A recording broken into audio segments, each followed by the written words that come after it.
Hi ಸ್ನೇಹಿತರೆ, ಇವತ್ತು ನಾನು ನಿಮಗೋಸ್ಕರ ಮಲಯಾಳಂನಲ್ಲಿ ಸೂಪರ್ ಹಿಟ್ ಆದ Janaki versus state of Kerala ಅನ್ನೋ ಮೂವಿಯನ್ನ ಎಕ್ಸ್ಪ್ಲೇನ್ ಮಾಡ್ತಿದ್ದೀನಿ. ಕಥೆಯೊಳಗೆ ಹೋಗೋದಕ್ಕಿಂತ ಮುಂಚೆ ನೀವು ಹೊಸದಾಗಿ ನನ್ನ ವಿಡಿಯೋ ನೋಡ್ತಿದ್ರೆ ನನ್ನ ಚಾನೆಲ್ಗೆ ಸಬ್ಸ್ಕ್ರೈಬ್ ಮಾಡ್ಕೊಳ್ಳಿ.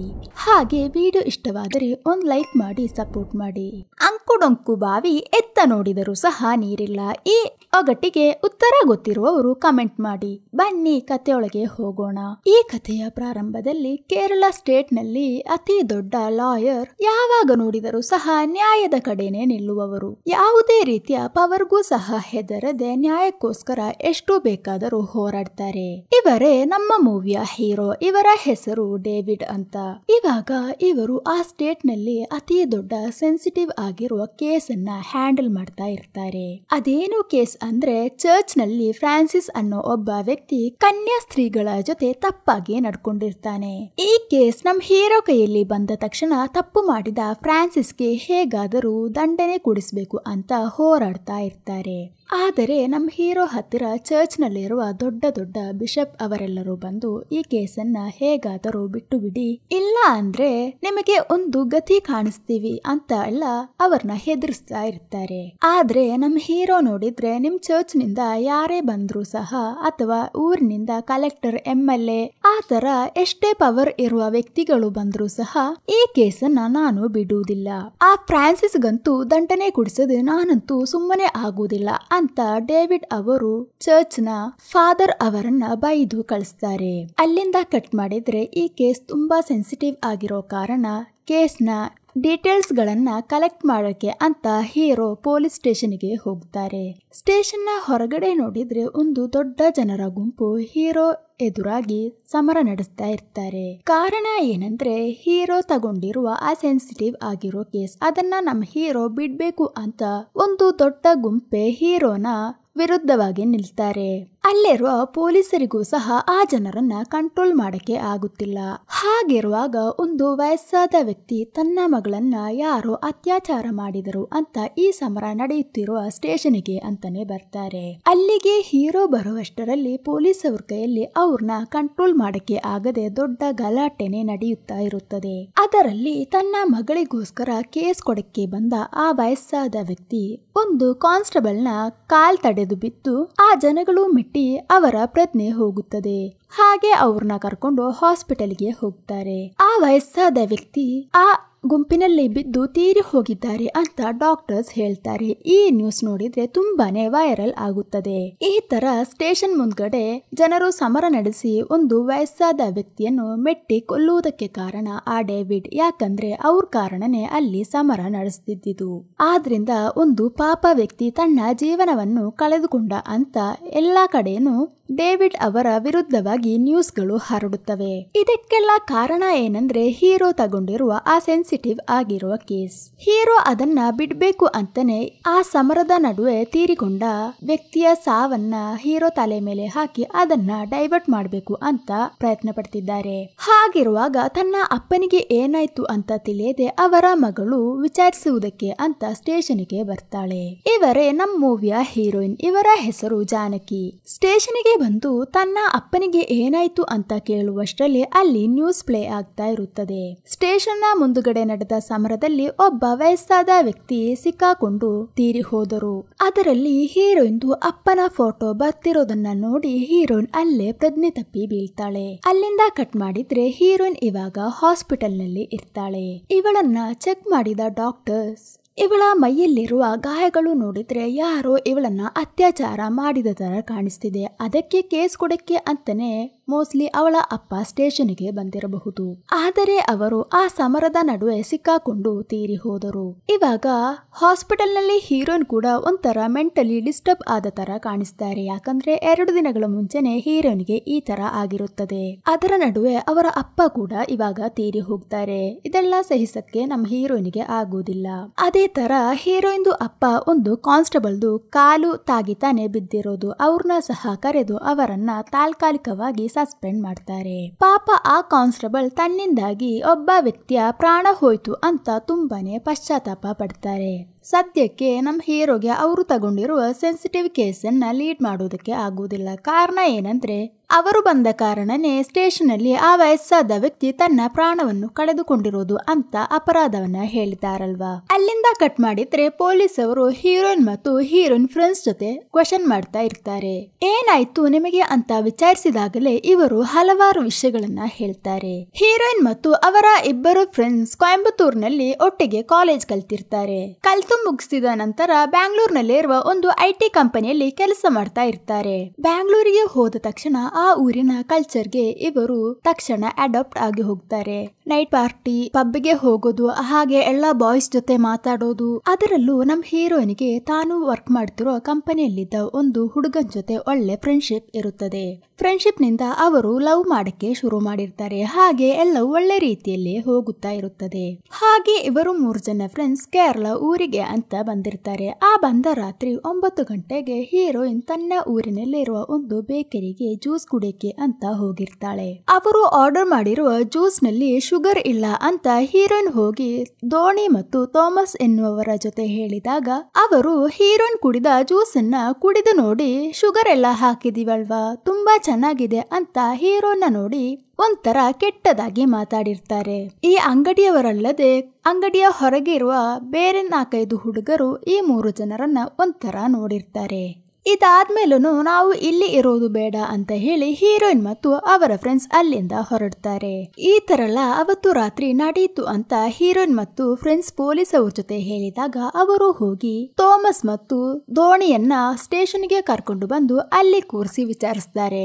ಆದರೆ ಅವರು ನೋಡಿದ್ರೆ ನಮಗೆ ಏನು ಗೊತ್ತಿಲ್ಲ ಸರ್, ನಾವು ರಾತ್ರಿ ಒಂದು 10 ಗಂಟೆಯಾದಾಗ ಅಂಗಡಿಯನ್ನ ಮುಚ್ಚಿ ಹೋದೋ ಅಂತ ಹೇಳ್ತಾರೆ.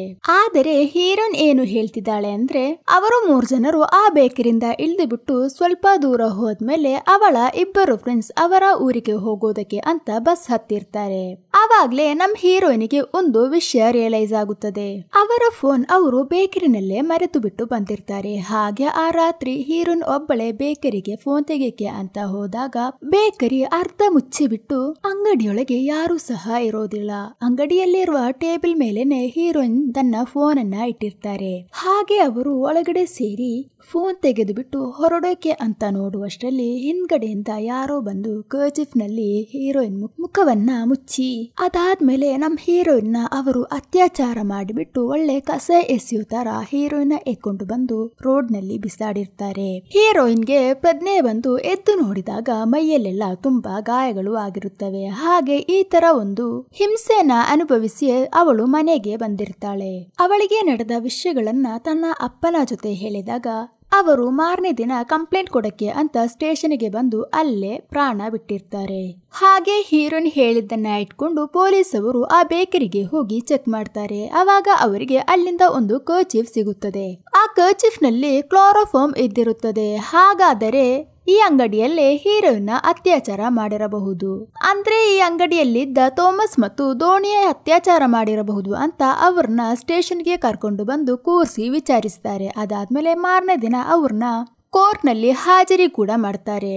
ಹೀರೋಯಿನ್ ಕೂಡ ಕೋರ್ಟ್ ನಲ್ಲಿ ತನಗೆ ನಡೆದ ವಿಷಯಗಳನ್ನೆಲ್ಲ ಹೇಳ್ತಾರೆ. ಅವರಿಗೆ ನಡೆದ ಅತ್ಯಾಚಾರಕ್ಕೆ ನ್ಯಾಯ ಸಿಗುತ್ತದೆ ಅಂತ ಎಲ್ಲರೂ ನೋಡ್ತಾ ಇದ್ದರೆ ಅವಾಗ ಅಲ್ಲಿಗೆ ನಮ್ ಹೀರೋ ಎಂಟ್ರಿ ಆಗ್ತಾರೆ. ಹೀರೋಗೆ ಏನಂದ್ರೆ ಇವಾಗ ಹೇಗಾದ್ರೂ ಈ ಕೇಸನ್ನ ಸರಿ ಮಾಡಿದ್ರೇನೆ ಅವರು ಕೈಯಲ್ಲಿ ತಗೊಂಡಿರುವ ಸೆನ್ಸಿಟಿವ್ ಕೇಸನ್ನ ಪುನಃ ಲೀಡ್ ತಗೊಂಡು ಮುಗಿಸಕ್ಕೆ ಆಗೋದು. ಆದ್ರಿಂದ ಈ ಜಾನಕಿ ಕೇಸ್ ನಲ್ಲಿ ಇವಾಗ ನಮ್ ಹೀರೋ ವಾಲಂಟಿಯರ್ ಆಗಿ ಬಂದು ಬಿಟ್ಟು ಅಪರಾಧಿಗಳ ಪರವಾಗಿ ವಾದ ಮಾಡ್ತಾ ಇರ್ತಾರೆ.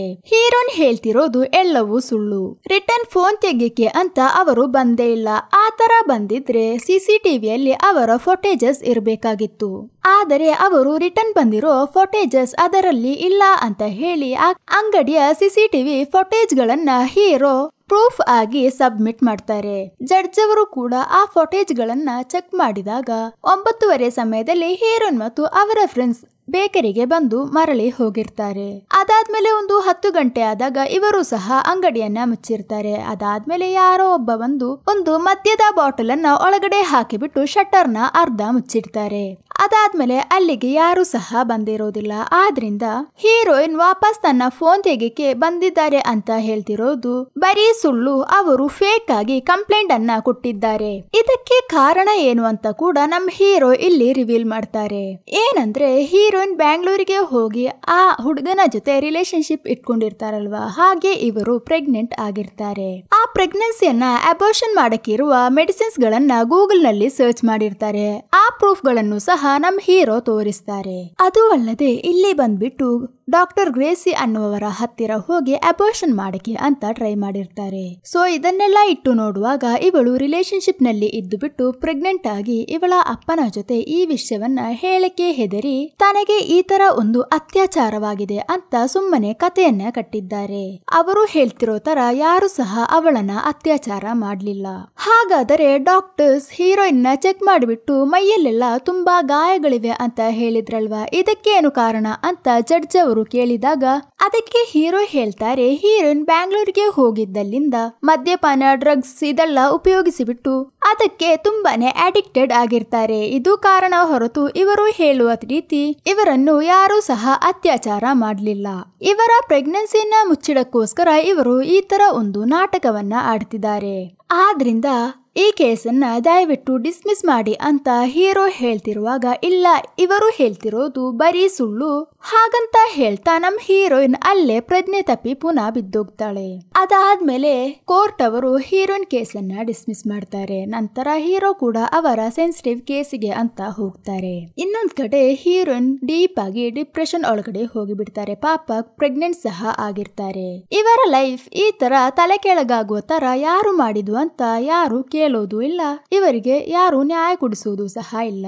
ಹೀಗೆ ಹೋಗ್ತಾ ಇರುವಾಗ ಹೀರೋಯಿನ್ ತಂದೆ ಒಂದು ಕಾನ್ಸ್ಟೇಬಲ್ ಕಾಲ್ ತಾಗಿ ಬಿದ್ದು ತಾನೇ ಮರಣ ಹೊಂದಿರೋದು. ಅವರಿಗೆ ಇನ್ನೂ ಸಹ ಪಶ್ಚಾತ್ತಾಪ ಇರುತ್ತದೆ. ಆದ್ರಿಂದ ಅವರು ಹೇಗಾದ್ರೂ ಹೀರೋಯಿನ್ಗೆ ನ್ಯಾಯ ಕೊಡಿಸಬೇಕು ಅಂತ ಅನ್ಕೋತಾರೆ. ಹೀರೋಯಿನ್ ಹೇಳೋದ್ರಲ್ಲಿ ಏನೋ ಸತ್ಯ ಇದೆ ಅಂತ ಕಾನ್ಸ್ಟೇಬಲ್ ನಂಬ್ತಿದ್ರು. ಹಾಗೆ ಹೀರೋಯಿನ್ ನ ಮಾತಾಡ್ಸಕ್ಕೆ ಅಂತ ಹಲವಾರು ಸತಿ ಬರ್ತಾ ಇರ್ತಾರೆ.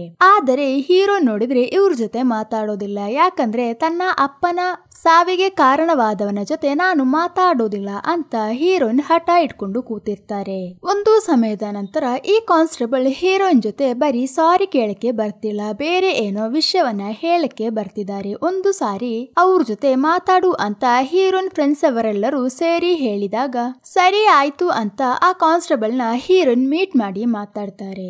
ಮೊದಲು ಈ ಕಾನ್ಸ್ಟೇಬಲ್, ನಿನ್ನ ತಂದೆಯ ಸಾವಿಗೆ ನಾನು ಸಹ ಕಾರಣವಾಗಿದ್ದೀನಿ, ದಯವಿಟ್ಟು ನನ್ನನ್ನ ಕ್ಷಮಿಸು ಅಂತ ಕ್ಷಮೆಯನ್ನ ಕೇಳ್ತಾರೆ. ಅದಾದ್ಮೇಲೆ ನಿನಗೆ ನಡೆದಿರುವ ಆ ಹಿಂಸೆ ಅದಕ್ಕೆ ನಾನು ಖಂಡಿತವಾಗಿಯೂ ನ್ಯಾಯ ಕೊಡಿಸ್ತೀನಿ. ಇವರು ಸಹ ಒಂದು ಪೊಲೀಸ್ ಆಫೀಸರ್ ತಾನೆ, ಇವರು ಇವಾಗ ಪ್ರೈವೇಟ್ ಆಗಿ ಇನ್ವೆಸ್ಟಿಗೇಷನ್ ಅನ್ನ ಸ್ಟಾರ್ಟ್ ಮಾಡ್ತಾರೆ. ಇವರ ಜೊತೆನು ಹೀರೋಯಿನ್ ನಡೆದ ವಿಷಯಗಳನ್ನೆಲ್ಲ ಹೇಳ್ತಾರೆ. ಅವತ್ತು ರಾತ್ರಿ ಹೀರೋಯಿನ್ ನ ಅತ್ಯಾಚಾರ ಮಾಡಿದವನು ಹಿಂದ್ಗಡೆಯಿಂದ ಬಂದು ಕ್ಲೋರೋಫಾರ್ಮ್ ಇರುವ ಕರ್ಚೀಫ್ ಅನ್ನ ಮುಖಕ್ಕೆ ಮುಚ್ಚಿರ್ತಾನೆ. ಆ ವ್ಯಕ್ತಿ ಯಾರಾಗಿರಬಹುದು ಈ ಪ್ರಶ್ನೆ ಹಾಗೆ ಉಳಿದಿರುತ್ತದೆ. ಒಂದು ಚಿಕ್ಕ ಕ್ಲೂ ಸಹ ಸಿಗೋದಿಲ್ಲ. ಕಾನ್ಸ್ಟೇಬಲ್ ಸಹ ಏನಾದ್ರೂ ಕ್ಲೂ ಸಿಗಬಹುದು ಅಂತ ಇನ್ವೆಸ್ಟಿಗೇಷನ್ ನಡೆಸ್ತಾ ಇರ್ತಾರೆ. ಹೀರೋಯಿನ್ ಬ್ಯಾಂಗ್ಳೂರ್ ನಲ್ಲಿರುವಾಗ ಒಂದು ಹುಡುಗನ ಜೊತೆ ರಿಲೇಶನ್ಶಿಪ್ ನಲ್ಲಿ ಇದ್ಲಲ್ವಾ, ಅವನ ಹೆಸರು ವೆಂಕಟ್ ಅಂತ. ಅವನನ್ನ ಈ ಕಾನ್ಸ್ಟೇಬಲ್ ಹೋಗಿ ಡೈರೆಕ್ಟ್ ಆಗಿ ಮೀಟ್ ಮಾಡಿ ಮಾತಾಡ್ತಾರೆ. ಕಾನ್ಸ್ಟೇಬಲ್ ಗೆ ವೆಂಕಟ್ ಮೇಲೆ ಸ್ವಲ್ಪ ಡೌಟ್ ಬಂದಿರುತ್ತದೆ. ಕಾರಣ ಏನಂದ್ರೆ ಊರಿನಲ್ಲಿ ತನ್ನ ಗರ್ಲ್ ಫ್ರೆಂಡ್ಗೆ ಈ ತರ ಒಂದು ವಿಷಯ ನಡೆದಿದ್ರು ಸಹ ಇನ್ನೂ ಸಹ ಅವನು ಬಂದು ಇವಳನ್ನ ನೋಡಿರೋದಿಲ್ಲ. ಅದು ಯಾಕೆ ಅಂತ ಕೇಳಕ್ಕೆ ಅಂತ ಕಾನ್ಸ್ಟೇಬಲ್ ಅವರು ಬಂದಿರ್ತಾರೆ. ಆಗ ವೆಂಕಟ್ ಹೇಳ್ತಾನೆ, ತಾನು USA ಹೋಗ್ತಾ ಇದ್ದೀನಿ, ಈ ಸಮಯದಲ್ಲಿ ಅಲ್ಲಿಗೆ ಬಂದು ಯಾವ್ದಾದ್ರೂ ಕೇಸ್ ನಲ್ಲಿ ಸಿಕ್ಕಾಕೊಂಡ್ರೆ ಸರಿಯಾಗೋದಿಲ್ಲ ಅಂತ ನಾನು ಆ ಕಡೆ ಬಂದೇ ಇಲ್ಲ, ನೀವು ಜಾನಕಿನ ಚೆನ್ನಾಗಿ ನೋಡ್ಕೊಳ್ಳಿ ಅಂತೆಲ್ಲ ಕಾನ್ಸ್ಟೇಬಲ್ ಜೊತೆ ಹೇಳ್ತಾನೆ. ಆದ್ರೂ ಸಹ ನಮ್ ಕಾನ್ಸ್ಟೇಬಲ್ಗೆ ಇವನ್ ಮೇಲೆ ಏನೋ ಒಂಥರ ಡೌಟ್ ಇರುವ ಕಾರಣ ಆ ಏರಿಯಾದಲ್ಲಿರುವ CCTV ಫುಟೇಜ್ ಗಳನ್ನೆಲ್ಲ ಚೆಕ್ ಮಾಡಿದಾಗಲೇ ಈ ವೆಂಕಟ್ ಅನ್ನುವವನು ಹೀರೋಯಿನ್ ಊರಿಗೆ ಹೊರಟ ದಿನ ಹೀರೋಯಿನ್ ನ ಫಾಲೋ ಮಾಡ್ಕೊಂಡು ಬಂದಿರ್ತಾನೆ. ಅದು ಅಲ್ಲದೆ ಅವಳು ಹೋದ ಬೇಕರಿಗೂ ಸಹ ಇವನು ಹೋಗಿರ್ತಾನೆ. ಇದನ್ನೆಲ್ಲ ನಮ್ಮ ಕಾನ್ಸ್ಟೇಬಲ್ CCTV ಫುಟೇಜ್ ಗಳನ್ನ ನೋಡಿ ಕಂಡು ಹಿಡಿತಾರೆ. ಅದಾದ್ಮೇಲೆ ವೆಂಕಟ್ ಇರುವ ಸ್ಪಾಟ್ ಗೆ ಹುಡ್ಕೊಂಡು ಹೋಗ್ತಾರೆ. ಕಾನ್ಸ್ಟೇಬಲ್ ನ ನೋಡಿದ ತಕ್ಷಣ ವೆಂಕಟ್ ಅಲ್ಲಿಂದ ಓಡಿ ಹೋಗ್ತಾನೆ. ಕಾನ್ಸ್ಟೇಬಲ್ ಸಹ ಅವನ್ನ ಓಡಿಸ್ಕೊಂಡು ಹೋಗಿ ಕೊನೆಗೆ ಒಂದು ಪ್ಲೇಸ್ ನಲ್ಲಿ ವೆಂಕಟ್ ಅವ್ರನ್ನ ಕಾನ್ಸ್ಟೇಬಲ್ ಲಾಕ್ ಮಾಡ್ಕೊಳ್ತಾರೆ. ಕಾನ್ಸ್ಟೇಬಲ್ ಹೀರೋಯಿನ್ ಹತ್ತಿರ ಬಂದು ನಾವು ಅಪರಾಧಿಯನ್ನ ಕಂಡು ಹಿಡಿದು ಅಂತ ವೆಂಕಟ್ನ ತೋರಿಸ್ತಾರೆ. ಅವನ್ನ ನೋಡಿದ ಹೀರೋಯಿನ್ ಜೋರಾಗಿ ಕಿರ್ಚಿ ಅತ್ತು ಬಿಟ್ಟು ನೀನೇನಾ ನನ್ನ ಜೀವನದಲ್ಲಿ ಆಟವಾಡಿರೋದು ಹಾಗಂತ ಹೇಳಿ ತುಂಬಾನೇ ಅಳ್ತಾ ಇರ್ತಾಳೆ. ಸೊ ಈ ಪ್ಲೇಸ್ ನಲ್ಲಿ ಇವನೇ ಆ ಅಪರಾಧಿ ಅಂತ ನಮ್ ಜೊತೆ ರಿವೀಲ್ ಮಾಡ್ತಾರೆ. ಇವನ ವಿರುದ್ಧವಾಗಿ ಜಾನಕಿಯ ಕೇಸನ್ನ ರೀಓಪನ್ ಮಾಡಬೇಕು. ಅದಕ್ಕೋಸ್ಕರ ಕಾನ್ಸ್ಟೇಬಲ್ ಜಾನಕಿಯನ್ನ ಕರ್ಕೊಂಡು ಸ್ಟೇಷನ್ಗೆ ಹೋಗಿರ್ತಾರೆ. ಆದರೆ ಆ ಸ್ಟೇಷನ್ ನಲ್ಲಿರುವ ಇನ್ಸ್ಪೆಕ್ಟರ್ ಕಾನ್ಸ್ಟೇಬಲ್ ಮತ್ತು ಜಾನಕಿಯನ್ನ ತುಂಬಾನೇ ನಿರ್ಲಕ್ಷ್ಯ ಮಾಡ್ತಾರೆ. ಇದೆಲ್ಲವನ್ನು ಸ್ಟೇಷನ್ ನಲ್ಲಿದ್ದ ಹೀರೋ ಡೇವಿಡ್ ಅವರು ನೋಡ್ತಾರೆ. ಅವರಿಗೆ ಅನ್ಯಾಯ ಅಂತ ಕಂಡ್ರೇನೆ ತುಂಬಾ ಕೋಪ ಬರುತ್ತಲ್ವಾ, ಆದ್ರಿಂದ ಇವರು ಇನ್ಸ್ಪೆಕ್ಟರ್ಗೆ ಸರಿಯಾಗಿ ಬಾರಿಸ್ತಾರೆ. ನಂತರ ಇವರು ಆಫೀಸಿಗೆ ಬಂದಾಗ ಲಾಸ್ಟ್ ಟೈಮ್ ಹೀರೋಯಿನ್ ಕೋರ್ಟ್ ನಲ್ಲಿ ಕಿರ್ಚಿದ್ದು ಅತ್ತಿದ್ದು ಇದೆಲ್ಲವೂ ಡೇವಿಡ್ ಅವರಿಗೆ ನೆನಪಾಗುತ್ತಾ ಇರುತ್ತದೆ. ಇಲ್ಲ, ಅವರು ಸುಳ್ಳು ಹೇಳ್ತಿದ್ದಾರೆ, ನನಗೆ ಅತ್ಯಾಚಾರವಾಗಿರೋದು ನಿಜ ಅಂತ ಅವತ್ತು ಜಾನಕಿ ಹೇಳಿರೋದ್ರಲ್ಲಿ ಏನೋ ನಿಜ ಇದೆ ಅಂತ ಇವತ್ತು ಹೀರೋಗೆ ಅನಿಸುತ್ತದೆ. ಹೀರೋಯಿನ್ ಹೇಳಿರೋದ್ರಲ್ಲಿ ನಿಜ ಇದ್ರೆ ಮತ್ತೆ ಆ CCTV ಫುಟೇಜ್. ಕೊನೆಯದಾಗಿ 9:30ಗೆ ಅಂಗಡಿಯನ್ನ ಮುಚ್ಚಿಬಿಟ್ಟು ಸ್ವಲ್ಪ ಸಮಯದ ನಂತರ ಅಂಗಡಿಯವನು ಏನೋ ವಸ್ತುವನ್ನ ಒಳಗಡೆ ಇಡೋದಕ್ಕೋಸ್ಕರ ಶಟರ್ ಅನ್ನ ಓಪನ್ ಮಾಡಿದ್ದ. ಅದಾದ್ಮೇಲೆ ಆ ಅಂಗಡಿ ತೆರೆದೂ ಇಲ್ಲ. 9:30ಗೆ ಜ್ಯೂಸ್ ಕುಡಿದು ಬಿಟ್ಟು ಹೋದ ನಮ್ ಹೀರೋಯಿನ್ ವಾಪಸ್ ಸಹ ಬರ್ಲಿಲ್ಲ. ಮತ್ತೆ ಹೇಗೆ ಅವರು ಅಂಗಡಿಗೆ ವಾಪಸ್ ಬಂದ್ರು ಅಂತ ಹೀರೋ ಆ CCTV ಫುಟೇಜ್ ಗಳನ್ನ ಪುನಃ ನೋಡ್ತಾ ಇರುವಾಗ ತುಂಬಾನೇ ಸ್ಟ್ರಾಂಗ್ ಆಗಿರುವ ಒಂದು ಕ್ಲೂ ನಮ್ ಹೀರೋಗೆ ಕಾಣಿಸುತ್ತದೆ. ಅದು ಏನಂದ್ರೆ ಆ ಬೇಕರಿಯ ದಾರಿಯಲ್ಲಿ ಹೋದ ಒಂದು ಗಾಡಿಯ ಕನ್ನಡಿಯಲ್ಲಿ ರಿಫ್ಲೆಕ್ಷನ್ ಕಾಣಿಸ್ತಾ ಇದೆ. ಆ ಬೇಕರಿಯ ರಿಫ್ಲೆಕ್ಷನ್ ಕನ್ನಡಿಯಲ್ಲಿ ಕಾಣಿಸ್ತಾ ಇರುತ್ತದೆ. ಹೌದು, ಹೀರೋಯಿನ್ ಹೇಳಿರೋದು ನಿಜಾನೇ. ಹೀರೋಯಿನ್ ವಾಪಸ್ ಅಂಗಡಿಗೆ ಬಂದಿರ್ತಾಳೆ. ಆದರೆ ಯಾರೋ CCTV ಫುಟೇಜ್ ಗಳನ್ನ ಡಿಲೀಟ್ ಮಾಡಿರಬೇಕು. ಆದರೆ ಅದೇ ಸಮಯ ಆ ದಾರಿಯಿಂದಾಗಿ ಹೋದ ಗಾಡಿಯ ಕನ್ನಡಿಯಲ್ಲಿ ರಿಫ್ಲೆಕ್ಷನ್ ಬಿದ್ದಿದೆ. ಆದ್ರಿಂದ ಹೀರೋ ಬಂದ್ಬಿಟ್ಟು ಫಸ್ಟ್ ಹಾಫ್ ನಲ್ಲಿ ತಾನು ಹೇಳಿರೋದೆಲ್ಲ ಸುಳ್ಳು. ಆದ್ದರಿಂದ ಇದೇ ಕೇಸ್ನಲ್ಲಿ ಇವಾಗ ನಾನು ಜಾನಕಿಯ ಪರವಾಗಿ ನಿಂತು ಕೇಸನ್ನ ವಾದ ಮಾಡಕ್ಕಾಗೋದಿಲ್ಲ. ಆದ್ರಿಂದ ಇವಾಗ ನಾನು ನನ್ನ ಮಗಳನ್ನ ಕಳಿಸ್ತೀನಿ ಹಾಗಂತೆಲ್ಲ ಹೇಳ್ತಾರೆ. ಆದರೆ ಹೀರೋಯಿನ್ ಹೇಳ್ತಾಳೆ ತನಗೆ ಇನ್ನೊಂದು ವಿಷಯಕ್ಕೂ ಸಹ ನ್ಯಾಯ ಸಿಗ್ಬೇಕು. ಅದೇನಂದ್ರೆ ಹೀರೋಯಿನ್ ಇವಾಗ ಪ್ರೆಗ್ನೆಂಟ್ ಆಗಿರ್ತಾಳೆ. ಆದರೆ ಅವಳ ಹೊಟ್ಟೆಯಲ್ಲಿರುವ ಮಗು ಅವಳಿಗೆ ಬೇಡ. ಆದ್ರಿಂದ ಅವಳು ಹೆರಿಗೆ ಮಾಡಿದ ನಂತರ ಆ ಮಗುವನ್ನ ಸರ್ಕಾರವೇ ಬೆಳೆಸಬೇಕು ಅಂತ ಕೋರಿಕೆಯನ್ನ ಅವಳು ಇಟ್ಟಿರ್ತಾಳೆ. ಈ ತರ ನಡಿಬೇಕು ಅಂದ್ರೆ ಮೊತ್ತ ಸಿಸ್ಟಮ್ಗೆ ವಿರುದ್ಧವಾಗಿಯೇ ನಾವು ಮಾತಾಡ್ಬೇಕಾಗುತ್ತದೆ. ಆದ್ರಿಂದನೇ Janaki versus state of Kerala ಹಾಗಂತ ಹೀರೋ ಹೇಳ್ತಾ ಇರ್ತಾರೆ. ಯಾಕಂದ್ರೆ ಈ ಮೂವಿಯಲ್ಲಿ ಹೀರೋಯಿನ್ ಒಂದು ವಿಕ್ಟಿಮ್, ಬಾಧಿಸಲ್ಪಟ್ಟವರು. ಆದ್ರಿಂದ ಅವರು ಕೇಳೋದನ್ನ ಅವರಿಗೆ ಕೊಡ್ಬೇಕಾಗುತ್ತದೆ. ನ್ಯಾಯಕ್ಕೋಸ್ಕರ ಹೀರೋಯಿನ್ ಹೋರಾಡ್ತಾ ಇರ್ತಾಳೆ. ಅವರ ಹೊಟ್ಟೆಯಲ್ಲಿರುವ ಮಗು ಅದು ಆಕ್ಸಿಡೆಂಟಲಿ ಸಂಭವಿಸಿದೆ. ಈ ತರ ಇರುವ ವಿಷಯಗಳನ್ನೆಲ್ಲ ಹೇಳಿ ಪುನಃ ಜಾನಕಿಯ ಕೇಸನ್ನ ರೀಓಪನ್ ಮಾಡ್ತಾರೆ. ಇವಾಗ ಹೀರೋಯಿನ್ ಪರವಾಗಿ ಹೀರೋ ಮಗಳೇ ವಾದ ನಡೆಸ್ತಾ ಇರ್ತಾರೆ. ಇವಾಗ ಕೋರ್ಟ್ ನಲ್ಲಿ ಮುಖ್ಯವಾದ ಕಲ್ಪ್ರಿಟ್ ಆದ ಜಾನಕಿಯ ಬಾಯ್ ಫ್ರೆಂಡ್ ಅವನನ್ನ ಕರ್ಕೊಂಡು ಬಂದು ನಿಲ್ಲಿಸ್ತಾರೆ. ಈ ವೆಂಕಟ್ ಮೂಲಕ ಹಲವಾರು ಸತ್ಯಗಳು ಹೊರಗಡೆ ಬರುತ್ತದೆ. ವೆಂಕಟ್ ಅವರ ಕಂಪನಿಗೆ ಯಾರೇ ಹೊಸದಾಗಿ ಕೆಲಸಕ್ಕೆ ಬಂದರೆ ಅವರಿಗೆ ಗೊತ್ತಿಲ್ಲದ ತರ ಅವರ ಫೋನ್ ನಲ್ಲಿ ಒಂದು ಸ್ಪೈ ಆಪ್ ಅನ್ನ ಇನ್ಸ್ಟಾಲ್ ಮಾಡ್ತಾರೆ.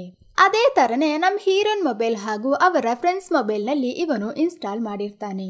ಅದರ ಮೂಲಕನೇ ಅವರು ಪ್ರೈವೇಟ್ ಆಗಿರುವಾಗ ಅವರ ಫೋನ್ ಮುಖಾಂತರ ವೆಂಕಟ್ ಇವರನ್ನ ನೋಡ್ತಾ ಇದ್ದ. ಇವಾಗ ಹೀರೋಯಿನ್ ಅವತ್ತು ರಾತ್ರಿ ಊರಿಗೆ ಬಂದು ಬೇಕರಿಗೆ ಹೋದಾಗ ಯಾರೋ ಗೊತ್ತಿಲ್ಲದ ವ್ಯಕ್ತಿ ಇವಳನ್ನ ಅತ್ಯಾಚಾರ ನಡೆಸಿದ್ದು, ಅದಾದ್ಮೇಲೆ ಕೋರ್ಟ್, ಪೊಲೀಸ್ ಈ ತರ ಎಲ್ಲ ನಡೀತಿದ್ದ ಕಾರಣ ವೆಂಕಟ್ ಅವರು ಎಲ್ಲಾದ್ರೂ ನಾವು ಸಿಕ್ಕಾಕೊಳ್ತೀವಿ ಅಂತ ಹೇಳಿ ಹೀರೋಯಿನ್ ಅವರ ಫೋನ್ ಅನ್ನ ತೆಗೀಕೆ ಅಂತ ಬಂದಿರ್ತಾರೆ.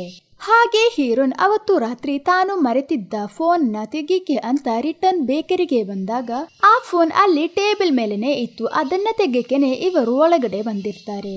ಅವಾಗ ಸಡನ್ ಆಗಿ ಒಬ್ಬ ವ್ಯಕ್ತಿ ಕರ್ಚಿಪ್ ನಲ್ಲಿ ಕ್ಲೋರೋಫಾರ್ಮ್ ಆಗಿ ಬಂದ್ಬಿಟ್ಟು ಹೀರೋಯಿನ್ ಮುಖವನ್ನ ಮುಚ್ಚಿರ್ತಾನೆ. ಅದು ಬೇರೆ ಯಾರು ಅಲ್ಲ, ಆ ಬೇಕರಿಯಲ್ಲಿ ಕೆಲಸ ಮಾಡ್ತಿದ್ದ ಒಬ್ಬ ಹಿಂದಿಯವನು. ಹೀರೋಯಿನ್ ಬರ್ತಿರೋದನ್ನ ಇವನು ನೋಡ್ಬಿಟ್ಟು ಒಳಗಡೆ ಹೋಗಿ CCTVಗಳನ್ನ ಕ್ಯಾಪ್ ಮೂಲಕ ಮುಚ್ಚಿ ಈ ತರ ಒಂದು ಕ್ರೂರವಾದ ವಿಷಯವನ್ನ ಮಾಡಿರ್ತಾನೆ. ಕೊನೆಗೆ ಹೀಗೆ ಹೀರೋಯಿನ್ ಜೀವನದಲ್ಲಿ ಆಟವಾಡಿದವರು ಯಾರು ಅಂತ ಆ ಫೋನ್ ಮೂಲಕನೇ ತಿಳಿಯಿತು. ಅವನು ಇವಾಗ ಹುಡುಗಿಯ ವೇಷದಲ್ಲಿ ದೇವಸ್ಥಾನದಲ್ಲಿ ನೃತ್ಯ ಮಾಡ್ತಾ ಇರ್ತಾನೆ. ಅವನನ್ನ ಹಿಡಿಯೋದಕ್ಕೆ ಅಂತ ನಮ್ಮ ಹೀರೋನೇ ಇವಾಗ ಹೋಗ್ತಾರೆ. ಸ್ಪಾಟಿಗೆ ಹೀರೋ ಹೋದ ತಕ್ಷಣ ಅವನು ಒಳ್ಳೆ ಸೈಕೋ ತರ ಫೈಟ್ ಮಾಡ್ತಾ ಇರ್ತಾನೆ. ಹಾಗೆ ಅವರಿಬ್ಬರು ಫೈಟ್ ಮಾಡಿ ಕೊನೆಗೆ ಹೀರೋ ಅವನನ್ನ ಕರ್ಕೊಂಡು ಬಂದು ಕೋರ್ಟ್ ನಲ್ಲಿ ನಿಲ್ಲಿಸ್ತಾರೆ. ಅವನೇ ಅಪರಾಧಿ ಅಂತ ಇವಾಗ ಪ್ರೂವ್ ಆಗುತ್ತದೆ. ಇವಾಗ ಹೀರೋನಿಗೆ ಪೂರ್ತಿಯಾಗಿ ನ್ಯಾಯ ಸಿಗ್ಬೇಕು ಅಂದ್ರೆ ತನ್ನ ಹೊಟ್ಟೆಯಲ್ಲಿರುವ ಮಗು ತನಗೆ ಬೇಡ, ಅದನ್ನ ಸರ್ಕಾರವೇ ಬೆಳೆಸ್ಬೇಕು ಅನ್ನೋ ಕೋರಿಕೆಯನ್ನ ಹೀರೋಯಿನ್ ಇಟ್ಟಿದ್ರಲ್ವಾ, ಅದಕ್ಕೆ ಕೋರ್ಟ್ ಒಪ್ಪೋದಿಲ್ಲ.